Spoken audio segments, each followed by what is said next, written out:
Real estate investments it's all about choosing the right location. City సెంటర్స్ని ఎంచుకోవాలా, లేదంటే కనుక ప్రామిసింగ్ ఎమర్జింగ్ లొకేషన్స్ని చూజ్ చేసుకోవాలా? ఇది ప్రతి ఒక్క ఇన్వెస్టర్స్కి కూడా ఏదో ఒక సందర్భంలో వచ్చేటువంటి కామన్ డౌట్. ఇప్పుడు ఇదే డౌట్కి పరిష్కారం ఈ వీడియో అందిస్తుందని చెప్పి నమ్ముతూ ఈ వీడియోని మనం స్టార్ట్ చేద్దాం. నేను మీ Sai Krishna, welcome back to my channel Sai ప్లాట్ఫై.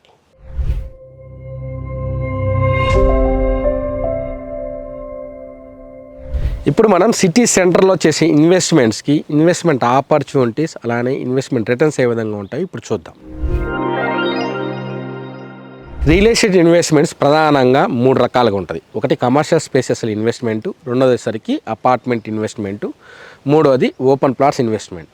Commercial స్పేసెస్లో ఎవరైనా ఇన్వెస్ట్ చేయాలనుకుంటే కనుక గతంలోనే మన ఛానల్లో ఒక వీడియో చేస్తున్నాను. ఎటువంటి ఇన్వెస్ట్మెంట్ ఆపర్చునిటీస్ ఉన్నాయి కమర్షియల్ స్పేసెస్లో, అదేవిధంగా కమర్షియల్ స్పేసెస్లో ఇన్వెస్ట్ చేసేవాళ్ళు ఎటువంటి ప్రికాషన్స్ తీసుకుని ఇన్వెస్ట్ చేయాలో కూడా చాలా క్షుణ్ణంగా ఒక వీడియోలో రూపంలో మనం చెప్పాము. ఎవరైనా చూడకపోతే కనుక ఆ వీడియోని ఒకసారి చూడండి. అపార్ట్మెంట్ ఫ్లాట్స్ ఈ సెగ్మెంట్ సిటీ సెంటర్స్లో ఎక్కువ మంది ఇన్వెస్టర్స్ని అట్రాక్ట్ చేస్తున్నటువంటి సెగ్మెంట్. రీజన్ ఏంటంటే, ఒక ప్యాసివ్ ఇన్కమ్ మనం అపార్ట్మెంట్లో ఇన్వెస్ట్ చేస్తే ఎవ్రీ మంత్ మనం ఎంజాయ్ చేయొచ్చు అనే ఉద్దేశంతో చాలామంది ఇన్వెస్టర్స్ సిటీ సెంటర్స్లో ఈ ఆప్షన్ ఎంచుకుంటూ ఉంటారు. కాకపోతే ఇక్కడ ఉన్న ప్రధాన సమస్యలు ఏంటంటే, మినిమం ఈరోజు హైదరాబాద్లో ఒక ఫ్లాట్ రూపంలో కొనాలంటే సిటీ సెంటర్స్లో కనీసం ₹1,00,00,000 ఉంది. ₹1,00,00,000 అంతకంటే ఎక్కువే, కానీ ₹1,00,00,000 తక్కువలో అయితే ఎక్కడ కూడా అపార్ట్మెంట్ ఫ్లాట్స్ దొరకటంలా. ₹1,00,00,000 ఇన్వెస్ట్ చేసిన ఒక ఫ్లాట్కి వచ్చే రెంటల్ ఈల్డ్ ఎంతో తెలుసా మనకి? 20,000 నుంచి 25,000 ఉంది. అంటే హార్డ్లీ 2 to 2.5%. సో దీన్ని నా దృష్టిలో అసలుకి ఇన్కమ్ అనేది నన్ను, అలానే రిటర్న్స్ కూడా నేను అసలు భావించను. ఎందుకంటే ₹1,00,00,000 దానికి 2 to 2.5% అంటే అసలు ఇన్ఫ్లేషన్కి దగ్గరలో కూడా లేదు. చాలా గ్యాప్ ఉంది. ఇన్ఫ్లేషన్ మనందరికీ తెలుసు, క్లోజ్ టు 8 to 10% మధ్యలో మనకి ఇండియాలో ఇన్ఫ్లేషన్ ఫ్లో అవుతూ ఉందన్నమాట ప్రయాణం. సో అట్లా చూస్తే అసలు ఎవ్రీ ఇయర్ డిప్రిషియేషన్ ఏదైతే అప్రిషియేషన్ అనేది ఇప్పుడు అపార్ట్మెంట్స్లో కొనే వాళ్ళకి కనపడ్డాం. అందువల్ల అపార్ట్మెంట్స్లో ఇన్వెస్ట్ చేసే ఇన్వెస్టర్స్కి ప్రస్తుతం రిటర్న్స్ రావట్లేదని చెప్పి చాలామంది భావనలో ఉన్నారు. ఇప్పుడు కొంతమంది వాదించేది ఏంటంటే, కేవలం రెంటల్ ఈల్డ్ ఒక్కదాన్నే కన్సిడరేషన్లోకి తీసుకోకూడదు, ఎసెట్ వర్త్ కూడా ఎవ్రీ ఇయర్ అప్రిషియేట్ అవుతుంది కదా, మరి దాన్ని కూడా కన్సిడరేషన్లోకి తీసుకుంటే అపార్ట్మెంట్లో ఇన్వెస్ట్ చేయటం లాస్ కాదని చెప్పి వాదిస్తూ ఉంటారు. నేను మాత్రం వారి వాదంతో ఏకీభవించను. రీజన్ ఏంటంటే, నా దృష్టిలో టోటల్ ఫ్లాట్ కాస్ట్ అనేది A+B+Cగా అనుకుంటే టోటల్ అప్రిషియేషన్ ఎవ్రీ ఇయర్ కేవలం అన్డివైడెడ్ షేర్కి మాత్రమే ఉంటుంది. దాన్ని మనం ఈ బ్రేకప్లో ఏ పార్ట్ కింద తీసుకుందాం. ఏ పార్ట్ అంటే యూడిఎస్ అనుకుంటే, ఒక ఫ్లాట్కి యూడిఎస్ ఒక 20 గజాల నుంచి 25 గజాలు వచ్చింది అనుకుందాం. ఫర్ ఎగ్జాంపుల్, ఆ ఫ్లాట్ లొకేట్ అయిన ఏరియాలో స్థలం విలువ గజం ₹1,00,000 అనుకుంటే 20 నుంచి 25 లక్షలు మాత్రమే మీకు ఫ్లాట్ రూపంలో ఇంక్లూడ్ అయి ఉంటుంది. ఏది యూడిఎస్ రూపంలో ఇంక్లూడ్ అయ్యి కాస్ట్ అనేది. దానికి మాత్రం ఫర్ ఎవర్ అప్రిషియేట్ అవుతుంది. అది ఫాస్ట్గా అప్రిషియేట్ అవుతుందా, లేదంటే ఫిక్స్డ్ డిపాజిట్ మాదిరి ఫ్లాట్గా అప్రిషియేట్ అవుతుందా అని తీసి పక్కన పెడితే మీకు ఎంతో కొంత అప్రిషియేషన్ ఫర్ ఎవర్ మాత్రం ఆ యూడిఎస్కి ఉంటుంది. అది మాత్రం ఏకీభవిస్తా. నెక్స్ట్ వచ్చేసరికి B and C అనేవి నా దృష్టిలో డెడ్ ఇన్వెస్ట్మెంట్స్, లేదంటే కనుక డిప్రిషియేషన్ అని అనుకుందాం. B పార్ట్ అనేది హ్యూజ్గా ఉంటుంది. అది మీకు కన్స్ట్రక్షన్కి అయ్యే కాస్ట్ కావచ్చు, లేదంటే అప్రోచ్కి అయ్యే కాస్ట్ కావచ్చు, లేదంటే కనుక బిల్డర్ కట్టినందుకు ఆయన తీసుకునే ప్రాఫిట్ కావచ్చు. ఇవి 3 క్లోజ్ టు 70%గా ఉన్నాయి. ఈ వీటి మీద మనకి ఏమాత్రం రిటర్న్స్ రావు. రెంటల్ వస్తుంది కదా అండి అంటే, ఆ రెంటలకు కూడా నేను తర్వాత బ్రేకప్లో చెప్తా. ఇప్పుడు C పార్ట్ ఏదైతే ఉందో అది అసలు ఇంకా కంప్లీట్గా జీరో అనుకోవడమే. ఎందుకంటే ఆ C పార్ట్లో మనకు అయ్యే ఖర్చు, రిజిస్ట్రేషన్ ఖర్చు కావచ్చు, లేదంటే వుడ్ వర్క్ అయ్యే ఖర్చు కావచ్చు, లేదంటే GST కలెక్ట్ చేసే ఖర్చు కావచ్చు, ఇవన్నీ కూడా వెళ్ళడమే కానీ తిరిగి రావడం అంటూ ఉంటుంది. ఇప్పుడు మనం చూసాం కదా A+B+C. అయితే వీటికి అదనంగా ఇప్పుడు మెయింటెనెన్స్ ఉంటుంది. ఫ్లాట్ కొంటేనే సరిపోదు, మనం ఎవ్రీ 10 yearsకి ఒకసారి వుడ్ వర్క్లో కూడా పాడైపోతూ ఉన్నాయి. వాటికి మళ్ళీ కొంత మనీ మనం ఇన్వెస్ట్ చేయాల్సి ఉంటుంది. అలా ఇన్వెస్ట్ చేసిన వాటిని మళ్ళీ రెంటలకు కొంటూ ఉన్నారు, లేదంటే రెంటలకు తీసుకుంటూ ఉంటున్నారు. వుడ్ వర్క్ ప్రాపర్ లేకపోతే ఆ రెంటల్ ఇల్లు కూడా రాదు. ఇనీషియల్గా మనం 10 lakhs ఖర్చు పెడితే 10 yearsలో మనకు ఒక 20 lakhs వచ్చింది అనుకుందాం. ఇనీషియల్గా 20 lakhs ఖర్చు పెడుతున్నాం కదా, మనకి ఎవ్రీ ఇయర్ అప్రిషియేషన్తో రెంటలు కలుపుకుంటే 10 years తర్వాత మీకు వచ్చేది కూడా అదే. దానికి అదనంగా మీకు ప్రాపర్టీ ట్యాక్స్ అని ఉంటుంది. ఎవ్రీ ఇయర్ మనము ప్రాపర్టీ ట్యాక్స్ మన ఫ్లాట్ మీద కట్టాలి. ఇవన్నీ కంపేర్ చేసి చూసినప్పుడు మనకు టోటల్గా 75% 80% వాల్యూలో మనకి అప్రిషియేషను లేదంటే రిటర్న్స్ అనేవి డెడ్ అనే చెప్పొచ్చు. ఇప్పుడు మన third segment open plots. Open plots అనేవి చాలా రేరెస్ట్ ఆప్షన్ అనే చెప్పొచ్చు. ఎందుకంటే మోస్ట్ ఆఫ్ ది సిటీ సెంటర్స్లో 95% ల్యాండ్ అంతా కూడా ఆల్రెడీ యూటిలైజేషన్లోకి వచ్చేసింది. అది కమర్షియల్ స్పేస్ రూపంలో కావచ్చు, లేదంటే కనుక అపార్ట్మెంట్ స్పేసెస్లో కావచ్చు. సో అందువల్ల ఎక్కడో రేర్గా మీకు ఓపెన్ ప్లాట్స్ జరుగుతూ ఉంటాయి. అది కూడా భారీ మొత్తంలో మన ధరను ఆఫర్ చేసినప్పుడు మాత్రమే అమ్మేవాళ్ళు అమ్మడానికి ఇష్టపడుతున్నారు. సో అందువల్ల భారీ మొత్తంలో మనం డబ్బులు పెట్టినా కానీ అది ఇమీడియట్గా మీకు ప్యాసివ్ ఇన్కమ్ జనరేట్ చేస్తుందా అంటే జనరేట్ చేయదు. మళ్ళీ దాన్ని కన్స్ట్రక్షన్ యాక్టివిటీలో తీసుకెళ్ళినప్పుడు మాత్రమే మీకు ఇన్కమ్ అనేది జనరేట్ చేస్తుంది. ఇప్పుడు మనకి ప్లాట్కి అయ్యే ఖర్చు ప్లస్ అదనంగా కన్స్ట్రక్షన్కి అయ్యే ఖర్చు ఈ మొత్తం కలుపుకుంటే నిజంగా చెప్పాలంటే మిడిల్ క్లాస్ వాళ్ళకి ఈ ఆప్షన్ అనేది దూరమైందనే చెప్పొచ్చు. సిటీ సెంటర్లోని ఓపెన్ ప్లాట్స్ అప్రిషియేషన్ విషయం కొద్దిసేపు పక్కన పెడితే ఇంకొక పెద్ద ఛాలెంజ్ ఏంటంటే జోనింగ్ రెగ్యులేషన్స్. హైదరాబాద్ సిటీ అనేది అన్ప్లాన్డ్గా డెవలప్ అయింది. రెండోది ఏంటంటే ఈ ప్లానింగ్ అయ్యే క్రమంలో చాలామంది ఆథరైజ్డ్ లేఅవుట్లు కాకుండా అనాథరైజ్డ్ లేఅవుట్లను ఎక్కువ చేశారు. ఆ చేసిన లేఅవుట్లు ఏదైనా ఖాళీ ప్లాట్లో ఈరోజు మనం ఏదైనా కన్స్ట్రక్షన్కి వెళ్ళాలంటే మీరు చూస్తున్నారు జోనింగ్ లాస్ అనేవి చాలా స్ట్రిక్ట్ అయి ఉన్నాయి. బిల్డింగ్ అప్రూవల్కి వెళ్తే ఏం చూస్తున్నారు అంటే ఫస్ట్ రోడ్ అప్రోచ్ ఎంత ఉందో చూస్తున్నారు. గతంలో చేసిన చాలా లేఅవుట్లో రోడ్స్ అనేవి చాలా నేరోగా ఉన్నాయి. అంటే 20 అడుగులు 25 అడుగులు ఉంటాయి. ఇప్పుడు మనం బిల్డింగ్ పర్మిషన్కి వెళ్తే కనీసం 30 అడుగులు లేదంటే 40 అడుగులు ఉంటేనే బిల్డింగ్ పర్మిషన్ ఇస్తున్నాను అనమాట. అట్లాంటి విషయంలో ఏమవుతుందంటే మనం కొన్న ప్లాట్లో నుంచి కొంత మొత్తాన్ని మనం సాక్రిఫైస్ చేయాల్సి ఉంటుంది. ఆ సాక్రిఫైస్ చేయకపోతే అప్రూవల్ రాదు. రెండోది ఏంటంటే హైట్ విషయంలో కూడా చాలా స్ట్రిక్ట్గా వ్యవహరిస్తూ ఉన్నారు. గతంలో చాలా వరకు 200 గజాల్లోనే 5 ఫ్లోర్లు కట్టేవాళ్ళు. అంటే సెట్ బ్యాక్స్ ఫాలో కాకుండానే మ్యాక్సిమం యూటిలైజేషన్ చేస్తా ల్యాండ్లో కన్స్ట్రక్షన్ చేశారు. కానీ ఇప్పుడు అట్లా లేదు. డీవియేషన్స్ ఫాలో అవ్వాలి, at the same time height restrictions follow అవ్వాలి, అట్లానే రోడ్డు విడ్త్ని ఫాలో అవ్వాలి.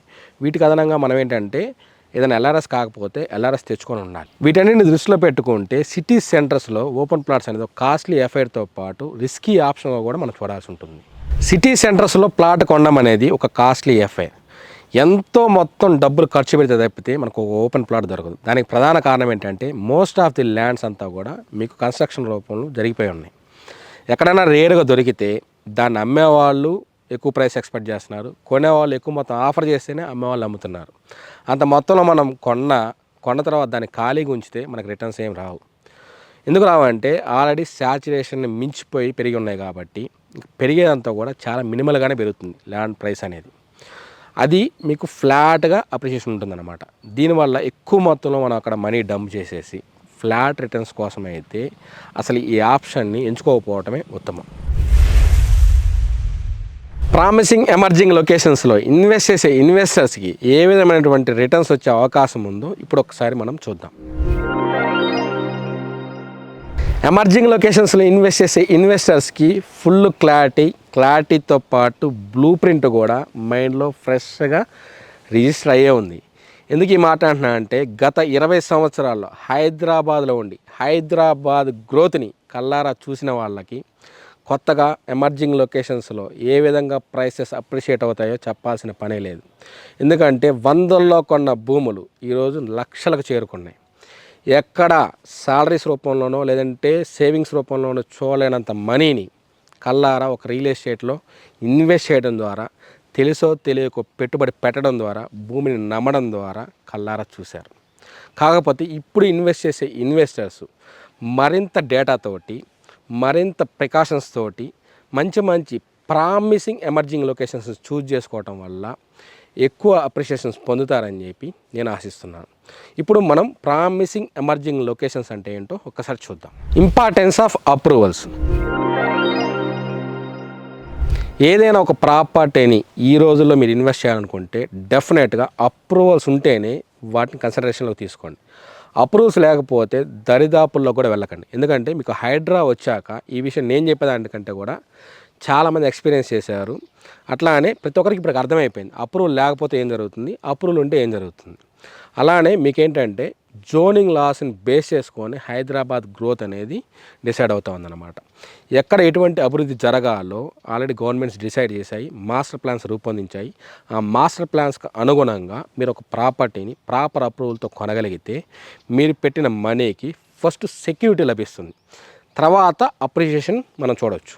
ఫస్ట్ సెక్యూరిటీ అనేది ఉంటేనే కదా మనం కొన్న ఎస్సెట్కి. ఎందుకంటే ఎస్సెట్స్ అనేవి మనతో పాటు ఆగిపోయేవి కాదు, మనతో పాటు మన నెక్స్ట్ జనరేషన్స్కి కూడా పాస్ అయ్యేవి. అందువల్ల రిస్క్ ఫ్రీగా మనం ఒక మంచి ఎస్సెట్స్ని కొనాలంటే అది కేవలం అప్రూవ్స్తో మాత్రమే సాధ్యం. Importance of location. లొకేషన్ అంటే చాలామంది ఏం చేస్తున్నారంటే ఏదైనా ఒక ప్రాజెక్ట్ గురించో ఒక ప్లాట్ గురించో మనం చెప్పినప్పుడు ఫస్ట్ గూగుల్ లొకేషన్ అడుగుతున్నాను. గూగుల్ లొకేషన్ చేసుకొని చూస్తున్నాను అనమాట, ఇంటి దగ్గర నుంచి ఇలా వెంచినంత దూరం ఉందని.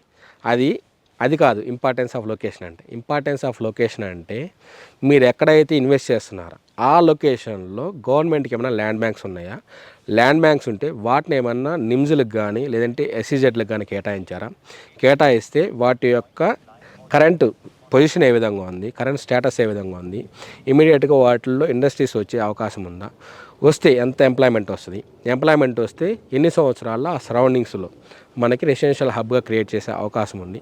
ఆ రెసిడెన్షియల్ హబ్స్లో ఇప్పుడు మనం ఇన్వెస్ట్ చేసే లొకేషన్లో కానీ ప్లాటు ఉంటుందా లేదా, ఇట్లాంటివి చూడాలి. అంతేగాని గూగుల్ లొకేషన్ చూసుకొని దూరంగా ఉందనో లేదంటే నాకు కనెక్టింగ్ లొకేషన్ లేదనో అట్లా ఎప్పుడు కూడా ఒక ఇన్వెస్ట్మెంట్స్ని డిసైడ్ చేయొద్దు. లొకేషన్లో ఉన్న స్టఫ్ని బేస్ చేసుకొని మీరు ఆ లొకేషన్ ఎంచుకుంటే మీకు మంచి రిటర్న్స్ వచ్చే అవకాశం 100% ఉంది రియల్ ఎస్టేట్లో. Importance of infrastructure. ఇన్ఫ్రాస్ట్రక్చర్ అంటే టైం అంటే మనీ. టైం అంటే మనీ కదా, మరి ఇన్ఫ్రాస్ట్రక్చర్ ఎందుకు యాడ్ చేస్తారంటున్నారా? నాకు ఇన్ఫ్రాస్ట్రక్చర్ అంటేనే టైం అంటే మనీ అని నాకు ఎప్పుడు మైండ్లో రిఫరెన్స్ గుర్తొస్తూ ఉంటాయి అన్నమాట. నాకు ఒక 2-3 ఉదాహరణలు ఉన్నాయి. ఇది హైదరాబాద్కి సంబంధించి.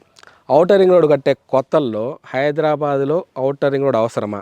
ఎందుకంటే అవుట్కట్స్లో పాస్ అయ్యే ఒక రోడ్డు కోసం దాదాపు 7,000 కోట్లు ఖర్చు పెడుతున్నారు. అంటే అప్పటి రోజుల్లో 7,000 కోట్లు అనేది చాలా పెద్ద మొత్తంలో మనీ అనమాట. గవర్నమెంట్కి కూడా ఛాలెంజ్. అంటే ఫెయిల్ అయితే తలెత్తుకోలేని పరిస్థితి. కానీ గవర్నమెంట్లో ఒకటే ఆలోచించాయి, ఏంటంటే గ్లోబల్ సిటీగా డెవలప్ కావాలి, లేదంటే ఒక పవర్ హౌస్ లాగా, ఇప్పుడు కర్ణాటక బెంగళూరు లాగా, లేదంటే మహారాష్ట్ర ముంబై లాగా అలాంటి సరసన హైదరాబాద్ ఉంటేనే మన స్టేట్ రన్ అవుతుందని, లేదంటే ఇన్కమ్ జనరేట్ అవుతుంది, పెట్టుబడులు ఆకర్షించాలని ఒక సదుద్దేశంతో ఎన్ని విమర్శలు వచ్చినా తగ్గకుండా ఆ రోజు వారాన్ని ముందర తీసుకెళ్లారు. వారాలు వచ్చిన కొత్తల్లో కూడా దాన్ని ఎంజాయ్ చేయాలి మన వాళ్ళు. ఏం చేశారు? 10 రూపాయలు 15 రూపాయలు టోల్గేట్ కడితే 10-15 రూపాయలు మనం ఎందుకు ఖర్చు పెట్టాలి, కమ్మగా బయట నుంచి వెళ్దాం లేదంటే సిటీలో నుంచి వెళ్దాం అని చెప్పి అప్పట్లో అవాయిడ్ చేశారు. బట్ ఈరోజు మీరు చూడండి, 1000 రూపాయలు ఖర్చు పెట్టైనా సరే ఔటర్ రింగ్ రోడ్నే పాస్ చేస్తారు. ఎందుకంటే ట్రాఫిక్లో ఉంటే ఆ బాధలు ఎట్లా ఉంటాయో కొత్తగా హైదరాబాద్ వాళ్ళకి ఈరోజు చెప్పాల్సిన పనులు. అందుకని ఇన్ఫ్రా అనేది ఎప్పుడూ కూడా ఫ్యూచర్ని దృష్టిలో పెట్టుకొని డెవలప్ చేయాల్సి ఉంటుంది. అదే నాకు మెట్రో విషయంలో కూడా నేను కొన్ని స్టోరీస్ వింటాం కాదు, నేను రియల్గా ఎక్స్పీరియన్స్ చేశాను. చాలామంది అది కలర్ చూశారు కూడా. ఏంటంటే మన మెట్రో వచ్చిన కొత్తల్లో ఎల్బీ నగర్, మియాపూర్ 2 కూడా డిస్కనెక్టెడ్ లొకేషన్స్, 2 అవుట్కట్స్. సిటీ సెంటర్స్లో పాస్ అయ్యే మెట్రో కంటే కూడా అవుట్కట్స్లో ఉన్న ఈ లొకేషన్స్లో గ్రోత్ అనేది చాలా ర్యాపిడ్గా జరిగింది. వాటికంటే కూడా బెస్ట్ కాలనీస్ వచ్చినాయి. రీజన్ ఏంటంటే ఇక్కడ మీకు డిస్కనెక్టెడ్ లొకేషన్స్ కనెక్ట్ అవ్వడము, రెండో ఏంటంటే టైం అనేది తగ్గిపోవటం, జర్నీ టైం విపరీతంగా గణనీయంగా తగ్గిపోయింది. ఈరోజు ఎల్బీ నగర్ నుంచి లేదంటే కనుక నాగోల్ నుంచి మనం మియాపూర్ రావాలంటే మెట్రోలో కాకుండా మీరు రోడ్లు వెళ్ళండి, పీక్ అవర్స్లో దాదాపు 2 hours 2.5 hours స్ట్రక్ అయిపోతారు, ఇరిటేట్ అవుతారు, హెక్టిక్గా ఫీల్ అవుతారు. రెండో ఏంటంటే అసలు రెండోసారి ఏదైనా పని ఉంటే తర్వాత ఎప్పుడైనా చూసుకుందానని పోస్ట్ పని కూడా చేసుకుంటారు. అంత ఇరిటేటింగ్ ఉంటుంది అనమాట. ఎప్పుడైనా సరే గ్లోబల్ ఇన్ఫ్రా ఉంటే లేదంటే కనుక మంచి ఇన్ఫ్రాస్ట్రక్చర్ ఒక లొకేషన్కి వచ్చిందంటే డ్యామ్ షూర్గా ఆ లొకేషన్స్ అనేవి ర్యాపిడ్గా గ్రో అవుతాయి. ప్రజెంట్ గవర్నమెంట్ కూడా ఇన్ఫ్రాని ఏమాత్రం నిర్లక్ష్యం చేయకుండా ఎంతో ముందు చూపుతోటి ఇన్ఫ్రా ప్రాజెక్ట్స్కి ప్రయారిటీ ఇస్తుంది. దాంట్లో భాగంగానే ఇప్పుడు RRR ఏదైతే సిటీ అవుట్కట్స్ లేదంటే ఎమర్జింగ్ లొకేషన్స్ కలుపుతూ వస్తుందో RRR ప్రాజెక్ట్కి ఎంతో ఇంపార్టెన్స్ ఇస్తున్నారు. దానికి అదనంగా ఇప్పుడు మెట్రో కారిడార్స్ ఎక్స్పాన్షన్స్ కూడా మీరు చూస్తూనే ఉన్నారు రెగ్యులర్ న్యూస్ పేపర్స్లో. ఈ మెట్రో ఎక్స్పాన్షన్స్ కావచ్చు, అదేవిధంగా NHAI వాళ్ళు కూడా ఏదైతే NHAI హైవేస్ ఉంటాయో ఆ హైవేస్ ఎక్స్పాన్షన్, లేటెస్ట్గా మన ముంబై హైవేకి సంబంధించి 6 lanes ఎక్స్పాన్షన్ వర్క్స్ కూడా ర్యాపిడ్గా జరుగుతూ ఉన్నాయి. ఇవన్నీ కూడా అవుట్కట్స్ ఏదైతే మనం ఎమర్జింగ్ లొకేషన్స్ అంటున్నామో ఆ ఎమర్జింగ్ లొకేషన్స్ని ఫాస్ట్గా గ్రో చేయడానికి హెల్ప్ అవుతూ ఉంటాయి. అందువల్ల ఎమర్జింగ్ లొకేషన్స్లో కొనే వాళ్ళకి ఈ ఇన్ఫ్రా న్యూస్ ఏదైతే గవర్నమెంట్ భరోసా ఇస్తుందో వీటి వల్ల కూడా మీరు ఏదైతే ఇన్వెస్ట్మెంట్ చేస్తున్నా ఆ ఇన్వెస్ట్మెంట్కి మంచి అప్రిషియేషన్ వచ్చే అవకాశం ఉంది. Affordability and saturation risk. ఇప్పుడు మనం ఎమర్జింగ్ లొకేషన్స్ ఏదైతే చెప్తున్నామో ఎమర్జింగ్ లొకేషన్స్ అన్నిట్లో కూడా మోస్ట్లీ అఫోర్డబిలిటీ ఉంది. మంచి మంచి అఫోర్డబుల్ ప్రైసెస్లో ఉన్నాయి, మనకి అప్రూవల్తోనే లేఅవుట్లు అందుబాటులో ఉన్నాయి. కాబట్టి అఫోర్డబుల్ పరంగా మీకు మంచి అవకాశం ఈ ఎమర్జింగ్ లొకేషన్స్లో ఉంది. దాంతోపాటుగా శాచురేషన్ రిస్క్ కూడా చాలా దూరంగా ఉన్నాయి. ఇప్పుడు శాచురేషన్ అంటే మీ అందరికీ తెలుసు, కొన్న తర్వాత కొంతకాలం ఫాస్ట్గా రేట్లు పెరుగుతాయి, దాని తర్వాత ఒకేసారి స్టాగ్నేట్ అయిపోతాయి. ఎందుకంటే సర్టైన్ టైం తర్వాత ఎటువంటి ఫర్దర్ గ్రోత్ లేకపోతే, అంటే ఫర్దర్ న్యూస్ కానీ ఫర్దర్ డెవలప్మెంట్స్ కానీ ఫర్దర్ ఎంప్లాయ్మెంట్ క్రియేషన్ కానీ లేకపోతే పెరిగిన తర్వాత ప్రైస్ అనేది శాచురేట్ అయిపోతూ ఉంటుంది. అటువంటి శాచురేషన్ రిస్క్ కూడా ఇప్పుడు ఎమర్జింగ్ లొకేషన్స్కి లేదు. ఎందుకంటే ఇప్పుడు ఏదైతే ఎమర్జింగ్ లొకేషన్స్ అని మనం చెప్తున్నామో వాటి అన్ని చోట్ల గవర్నమెంట్కి వేల కొద్దీ ల్యాండ్ రిజర్వ్స్ ఉన్నాయి. వాటిలో మీకు నెక్స్ట్ 15 years వరకు ఏదో ఒక కంపెనీ ఏదో ఒక ఇన్వెస్ట్మెంటు, అలానే ఎంతో కొంత ఎంప్లాయ్మెంట్ క్రియేషను, వీటన్నిటితో పాటు రెసిడెన్షియల్ గ్రోత్ కూడా జరుగుతూ ఉంటుంది. కాబట్టి ఒక 15 సంవత్సరాలు 20 సంవత్సరాల పాటు ఇప్పుడు ఎమర్జింగ్ లొకేషన్స్లో కొన్న వాళ్ళకి రెగ్యులర్ అప్రిషియేషన్ ఉంటుంది తప్పితే డిప్రిషియేషన్ కానీ శాచురేషన్ రిస్క్ కానీ లేదు. అందువల్ల ఎమర్జింగ్ లొకేషన్స్ ఎప్పుడు కూడా మీకు అఫోర్డబిలిటీ అండ్ శాచురేషన్ రిస్క్ ఫ్రీగా ఉంటాయి. ఈరోజు సిటీ సెంటర్స్గా పిలువపడుతున్న గచ్చిబౌలి, నానక్రామ్గూడ, కూకట్పల్లి, మియాపూరు, చందానగరు, లింగంపల్లి, ఉప్పల్, నాగోల్, ఆదిబట్ల, కొల్లూరు ఇవన్నీ కూడా ఒకప్పటి అవుట్కట్సే. ఎగ్జాక్ట్గా 20 years క్రితం హైదరాబాద్, సికింద్రాబాద్, నాంపల్లి, అమీర్పేట మాత్రమే ప్రైమ్ ఏరియాస్. ఇవన్నీ కూడా సిటీకి అవుట్కట్స్లో ఉన్నాయి. బట్ ఇక్కడ ఉన్నటువంటి గవర్నమెంట్ ల్యాండ్స్ కావచ్చు, ఇన్ఫ్రా డెవలప్మెంట్ కావచ్చు, లేదంటే కనుక ఎంప్లాయ్మెంట్ క్రియేషన్ కావచ్చు, వీటి వల్ల వీటితో పాటు అదనంగా అఫోర్డబిలిటీ ఈ ప్రాంతంలో ఇల్లు కొనుక్కున్న వాళ్ళకి, లేదంటే రియల్ ఎస్టేట్లో ఇన్వెస్ట్మెంట్ చేసే వాళ్ళకి ఎంతో భరోసాని కల్పించింది. దానికి తగ్గ రిజల్టే ఈరోజు ఈ ప్రాంతాల యొక్క కొత్త సిటీస్ ఎక్స్పాన్షన్. అందువల్ల ఎప్పుడూ కూడా అవుట్కట్స్ సిటీ సెంటర్స్ అవుతాయిలే, కానీ సిటీ సెంటర్స్ ఎప్పుడు ర్యాపిడ్గా గ్రో అయిన హిస్టరీ ఎక్కడా లేదు. సిటీ సెంటర్స్లో ఒక వాల్యూ ఉంటుంది, అవుట్కట్స్లో అఫోర్డబిలిటీ ఉంటుంది.